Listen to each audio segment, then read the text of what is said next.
Welcome back, everyone. Our next speaker is Professor Flor. She's the director of the Institute of Mental Health in Mannheim in Germany, and she's also a professor at the University of Heidelberg. And Professor Flor has been doing a lot of work in phantom pain for many years, so we're really looking forward to your talk. Thank you, Max, to you and your team for organizing this great conference. I have already learned a lot in the short time I've been here, and hope I will learn more. Okay. Yeah, the title of my talk is not about cortical remapping. It's about a dynamic network perspective, because if you look at some of the reviews I wrote, I've always emphasized that changes in somatosensory cortex is one mechanism that we have been looking at among many, and that I believe that central and peripheral mechanisms interact in phantom limb pain in different ways. Now, the papers that have again and again been cited were those where we showed that when an arm is amputated, for example, that there is a shift, a reorganization in somatosensory, also in motor cortex. And we have usually focused on neighboring areas, for example, the mouth representation. And in amputees with pain, we have shown that there is kind of a merging of the representations of adjacent areas, whereas this is not the case in patients without phantom pain or in healthy people. But we never really made a causal claim, because we are very well aware that this is all correlational, and that it's a hypothesis that these processes could be related to pain, but we don't know. At this point, we have no good longitudinal studies where we have really looked at this and followed this. And then Tama Mackin, who you will hear right after me, a few years ago suggested that brain changes related to preserved function of the limb could also be an important driver, or are also related to phantom pain. And her focus was on the deprived area. And so since then there have been many studies either looking at phantom movement or imagined phantom movements and changes in the so-called phantom cortex, or other studies that have really used passive stimulation or motor movements of the mouth to really look at the neighboring regions. And I was interested to see if maybe there is a relationship between these phenomena. So we did a study where we used 3 different tasks. One is passive stimulation of the intact hand and the mouth. Then mouth pucking, which is a motor task that also, of course, activates the sensory system. And then rather than using phantom movement or imagined phantom movements, we used a virtual mirror task where people could see did movement of the intact hand, and that they could see the phantom move, and we asked them to really try to perceive this as phantom movement. And in fact, when we got ratings from them and asked them if they thought they had control over the phantom, they gave us very high ratings. So this is a task. We chose that task because we can then have a uniform task for non-amputated people or amputees who cannot really move the phantom, and then had to imagine the phantom. And we thought this would be helpful to keep the outcome a bit more homogeneous. When our fMRI analysis, we did them both volume and surface-based. We really focused on area 3B in somatosensory cortex, and we looked at both activation patterns that have been studied mainly in the work on phantom movement, and we also looked at cortical distances based on surface measures in one study, on volume in the other study, to see how these processes are really interrelated, and we studied 2 samples, one a smaller sample of 20 patients where we have already published the data, and then I'm presenting some new data on a larger sample of 45 patients and the controls.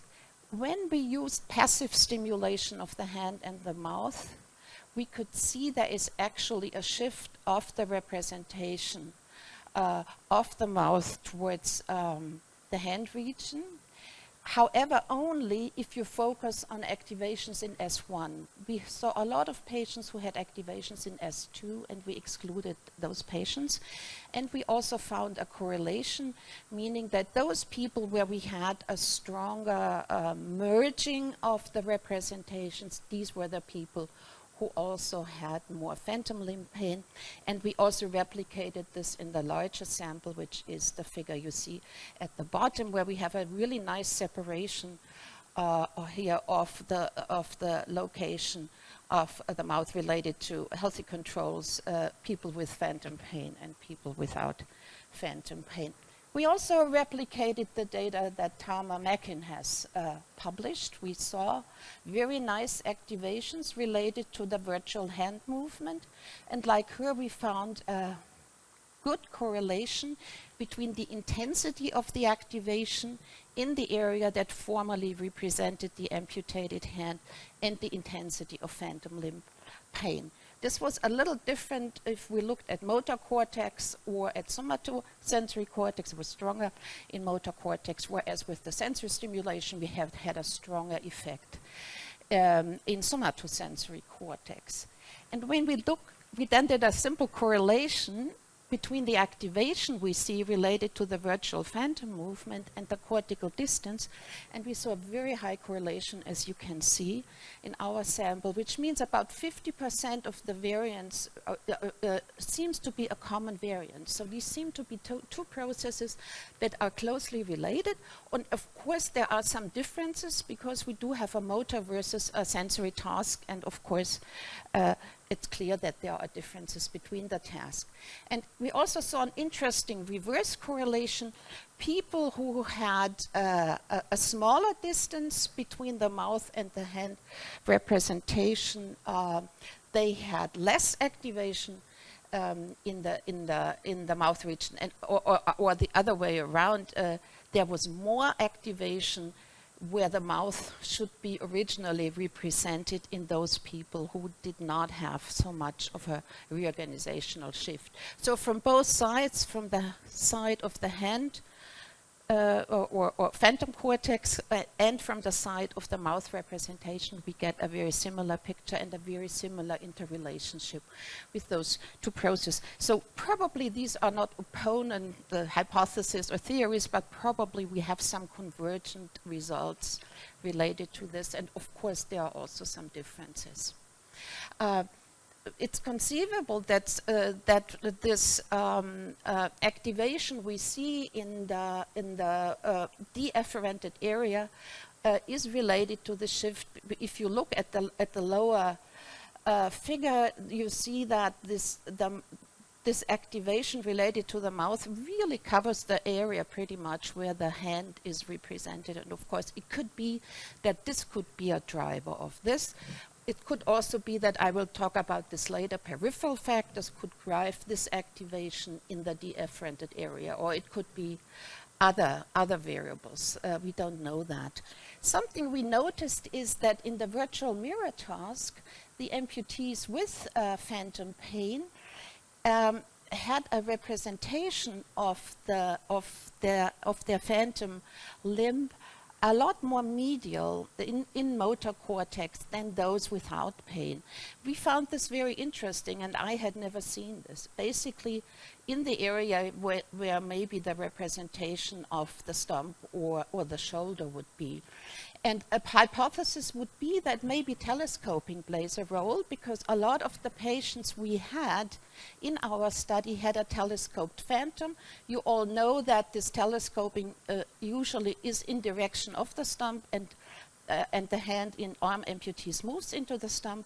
And in a study we had previously published in the Nature Neuroscience Review, we had already shown that the representation in the brain of a telescoped phantom is where people perceive the phantom and not where they actually do the hand movement, if they do a hand movement. So if you have a telescoped phantom and you do a hand movement, you will get activation in the shoulder area. And so what we could see could be something that is a correlate of this telescoped phantom. And we have shown in a treatment outcome study where we did mirror therapy that, of course, people profit less from mirror therapy when they have a telescoped phantom. And Mikkel Torgerson, in a study, he modeled these different types of telescoped phantoms using augmented reality, and then had people train at home to really kind of extend the phantom. And what we then could see is that doing this, focusing on altering the telescope, also enabled those patients to have a reduction in phantom pain, and we saw respective changes also in somatosensory and motor cortex related to that. So telescoping might be a phenomenon that interacts with the representation and influences the representation of the limb.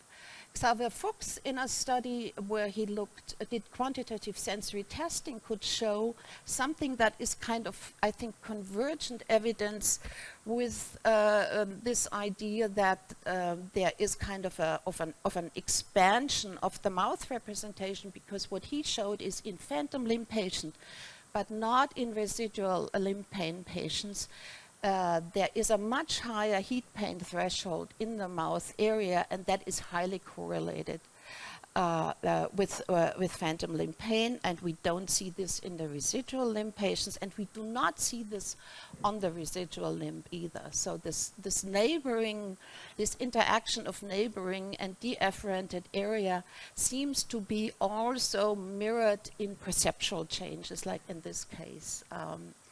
In the heat pain thresholds that were measured. We also know from Yuan Liu's work, and that was also confirmed by Kickert in Tamar Mackin's lab, that when people have phantom sensations or phantom pain and they do move the phantom, that they are much slower. So probably they need a lot more effort to do this kind of task. And there may be other aspects related to this that could also change the representation and could also contribute to the shift of representation we see in those patients. Finally, a very interesting factor that influences the relationship between phantom pain and cortical changes is use-dependent plasticity.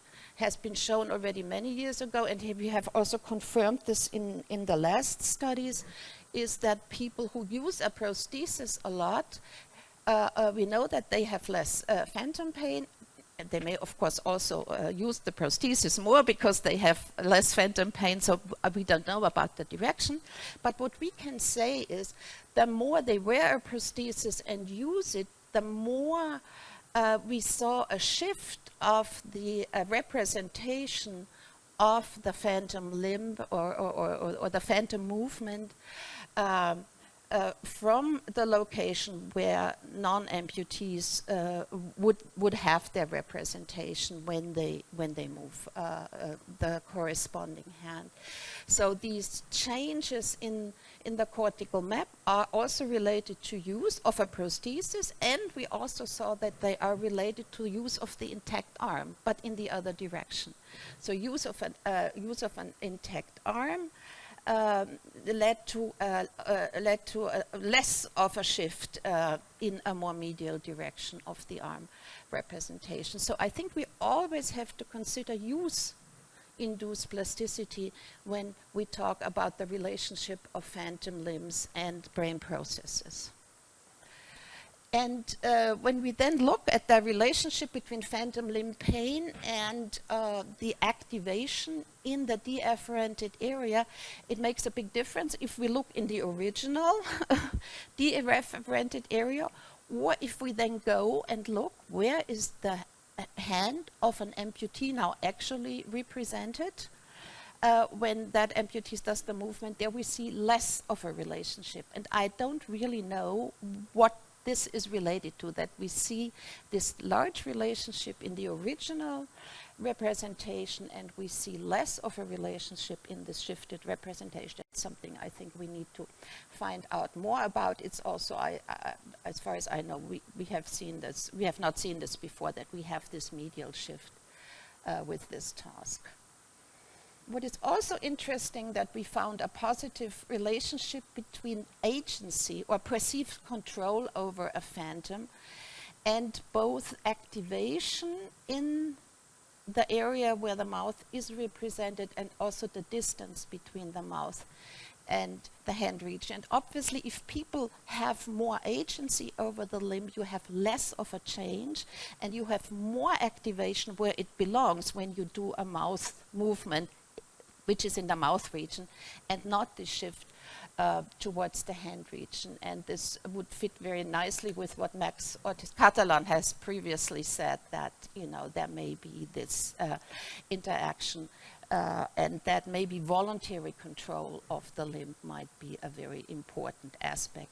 And of course also ownership, embodiment of the prosthesis is a very important factor. It seems to be lower in people with phantom pain. And since Robin Becker-Botman will say more about this, I'm only showing you this one slide to document that this is another factor I think we have to be aware of. And we also have extensively studied structural changes, and I have no time to talk about those today. I just wanted to say that a more intact structure of the area that formerly represented the phantom limb is related to less phantom limb pain. And Sherry Florence in monkeys many years ago already showed that there are structural changes after amputation. There is sprouting of axons and so on. And so this is, I think, a very interesting area to explore, but I cannot go more deeply into that. Because there is one factor I would like to focus on, this is peripheral changes. This has already been discussed today, that they may be important. And many years ago, we showed that brachial plexus anesthesia in upper limb amputees reverses pain and cortical changes in some, but not all amputees. So we had about a very small sample, and half of them showed an increase of pain and an increase of reorganizational changes, and the other group showed just the opposite. So going back to then, we argued that there may be heterogeneity in amputees, and in some amputees, peripheral changes may be very important, and in other amputees, we may have structural changes that become independent of the periphery. A few years ago, Apostol Vaso, together with Marshall DeVore, used blocks of the dorsal root ganglion, also spinal blocks, and claimed that now they had solved the mystery of phantom limb pain, because they claimed that in almost all the patients they saw very huge changes in phantom limb pain. Unfortunately, although I liked the study, the study had a lot of problems, like there was no placebo control, the patients were not blinded, the examiners were not blinded, they had only verbal pain evaluations, a lot of acute amputees were in there, and there were no quantitative evaluations, and also no long-term evaluations. So we don't really know how important these blocks here on the level of the dorsal root ganglion are. We also, a long time ago, looked at when we stimulated the truncated nerve, we wanted to see, we could see that there is maintained activity from the residual limb, so we do have input from the residual limb. However, this group consisted entirely of people without phantom limb pain. So even in people without phantom limb pain, we see those changes. And Hong Tsai Liu last year did a study where he specifically compared people with phantom limb pain and without phantom limb pain, and also looked at residual limb pain. And he could, along the whole neuraxis, not find differences between those people when he stimulated the truncated nerve, suggesting that it's, at least with these methods, we do not really see a difference between people with and without pain. And Nina Buch also last year looked at neuroma, because this, of course, could be a source of peripheral input, and she found no significant differences related to between neuroma and phantom pain. She showed a higher number of people with the TNL sign. However, the TNL sign is really based on stimulating the nerve and then eliciting phantom sensation, and we can elicit phantom sensation from everywhere in the body. So it's not clear how good an indicator of a neuroma this really is, because we can even elicit very clear sensations in the phantom from the toes, for example, in upper limb amputees. And we also know that referred sensations have very little to do with activations in primary somatosensory cortex. Jamila Ando in my lab showed us several years ago that they are very similar to body illusions, and we see a lot more activation in frontal and parietal areas, and that the amount of non-painful phantom sensation, referred sensation, is really highly correlated to this.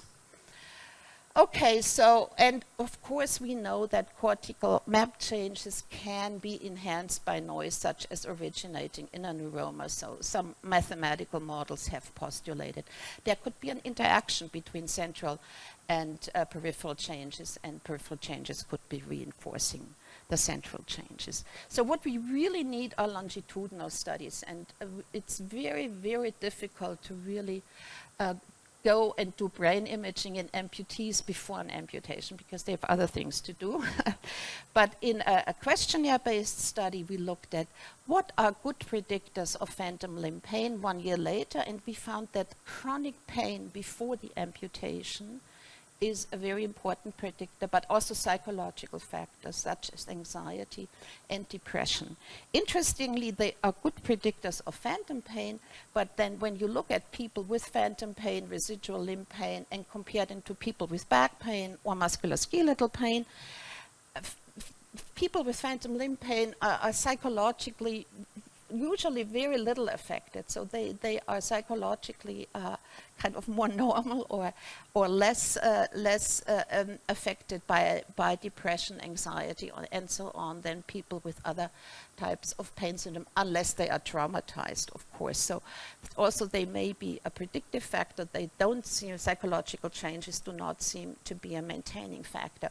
So when we analyze neural circuits in phantom limb pain, we need to consider a lot of things. There are use-dependent changes, embodiment, telescoping, agency over the phantom limb, psychological factors, peripheral input can have effect. Then we have to consider the dynamic character of somatosensory and motor maps. They adapt to the specific task you are using, and they change within seconds or minutes, because it's not all about structure, it's also a lot about unmasking, for example, of normally present connections. We know that there are multiple maps in sensory and motor cortex, and of course we have to study cause versus consequence. So to finish up, this is kind of a picture that is kind of designed to integrate modulating factors. And as you see, although somatosensory motor cortex may be an important hub, there are a lot of other brain regions and a lot of other factors that contribute to it. And my final slides, in ongoing studies, we are trying to dissect these phantom pain mechanisms further. For example, we are looking what is the importance of visual input, somatosensory input, motor output in changing brain activation. We are using neurofeedback and stimulation methods to really look if we can causally modify pain. We are now using a bedside method, functional near-infrared spectroscopy, to really already look at amputees before the amputation, and Angela Serian will have a talk about this week. And we also are looking at people where we can specifically evoke phantom pain and also get rid of it in a short time, where we can go pain on, pain off. There are some patients where we can do this to see how we, if we can find percepts of the pain. I'd like to thank my team. A lot of people have been involved in this, especially Jamila Ando, who is the principal investigator in my ongoing grant. We got funding especially from the German Research Foundation and European Research Council. And I would like to thank you very much for your attention. These are a few photos of Mannheim, where our institute is. Thank you very much. Thank you. We have a couple of questions. Yeah, so we have a couple of questions for you. Okay, so I will start with this one. Is there a relationship between different pre-amputation factors like pain behavior and reorganization? That's one thing we have not tested because it's so difficult. For 20 years, I've tried to test people's reorganization and also brain activation before amputation. It's very difficult because an amputee who is shortly before an amputation has other problems to do. So that's why we are now moving to the bedside assessment, which may make it easier with the FNIRs. Okay. Yeah. Okay, so another question here. Do you think we should study PLP alongside or dissociated from other chronic pain conditions? I thought if I do a new ERC grant, I would really do this. I would do a comparative analysis across different types of pain because, you know, in one thing, affective motivational factors are emphasized, in another one, sensorimotor, but we don't really know how they interact and how important they are. So they are kind of different histories of research that it would be very nice to merge to get a fuller picture. All right, next question. Taking into account the dynamic network perspective related to PLP, which of the presented brain areas would be suitable target for neurofeedback or neuromodulation intervention? Would be connectivity between areas a better target mechanism for this type of interventions? Good questions. I've talked to a lot of neurofeedback people about it, and we have not really yet found an answer. A lot also depends on the evoked pain experiments we are doing, because that may give us more of a... right now we are thinking about prefrontal, amygdala, prefrontal striatal connections, but also a primary sensory cortex could also be a target, and interrelations with other areas. Also descending pain modulation could be an area. So we don't know at the moment. We are trying out different approaches. All right. I have one question, two more questions here. I'll go with this one. Do you think that PLP can be really proved for a body part which is not motor effector, such as breast? Oh, there is, definitely. There is breast, tooth, teeth, phantom pain. So, yeah. All right. That has been documented. Not by me, but by others. Thank you so much. And we have more questions, but they are going to be kept for the panel discussion. Okay. Thank you. Thank you.